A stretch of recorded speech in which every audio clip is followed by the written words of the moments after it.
Assalamualaikum warahmatullahi wabarakatuh. Perkenalkan, nama saya Muhammad Isnul Amal, NIM 190598182, mata kuliah Manajemen Risiko. Manajemen risiko. Menurut Kamus Besar Bahasa Indonesia, risiko adalah akibat yang kurang menyenangkan, atau merugikan atau membahayakan dari suatu perbuatan atau tindakan. Risiko dalam Webster Dex Dictionary risiko didefinisikan sebagai suatu potensi adanya kehilangan. Jadi, manajemen risiko adalah sebuah pendekatan metodologi yang terstruktur dalam mengelola atau manage sesuatu yang berkaitan dengan sebuah ancaman karena ketidakpastian. Konsep manajemen risiko. 1. Pendekatan manajemen risiko. Pendekatan sistematis mengenai manajemen risiko dibagi menjadi 3 stage utama, yaitu identifikasi risiko, analisis dan evaluasi risiko, respons atau reaksi untuk mengulangi risiko tersebut. Yang B, prinsip manajemen risiko. Transparansi, pengukuran yang akurat, informasi berkualitas yang tepat waktu, diversifikasi, independensi, pola keputusan yang disiplin, dan kebijakan.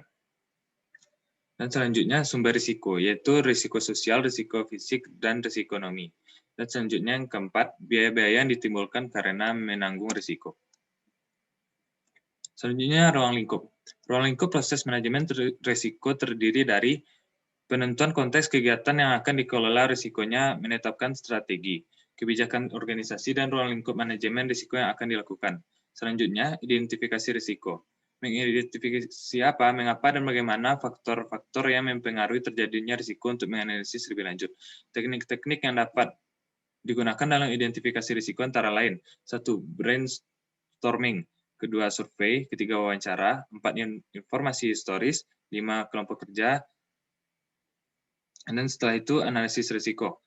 Analisis risiko dilakukan dengan menentukan tingkatan probabilitas dan konsekuensi yang akan terjadi. Kemudian ditentukan tingkatan risiko yang ada dengan mengalihkan kedua variabel tersebut. Selanjutnya, evaluasi risiko. Evaluasi risiko adalah membandingkan tingkat risiko yang telah dihitung pada tahapan analisis risiko dengan kriteria standar yang digunakan. Hasil evaluasi risiko diantaranya, 1. Gambaran tentang seberapa penting risiko yang ada, 2. Gambaran tentang prioritas risiko yang perlu ditanggulangi, 3. Gambaran tentang kerugian yang mungkin terjadi baik dalam parameter biaya ataupun parameter lainnya. Yang keempat, masukkan informasi untuk pertimbangan tahapan pengendalian.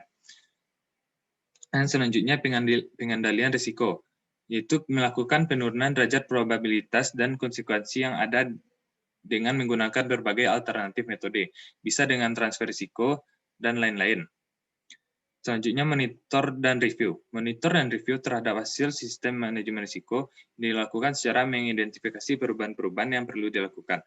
Selanjutnya, koordinasi dan komunikasi.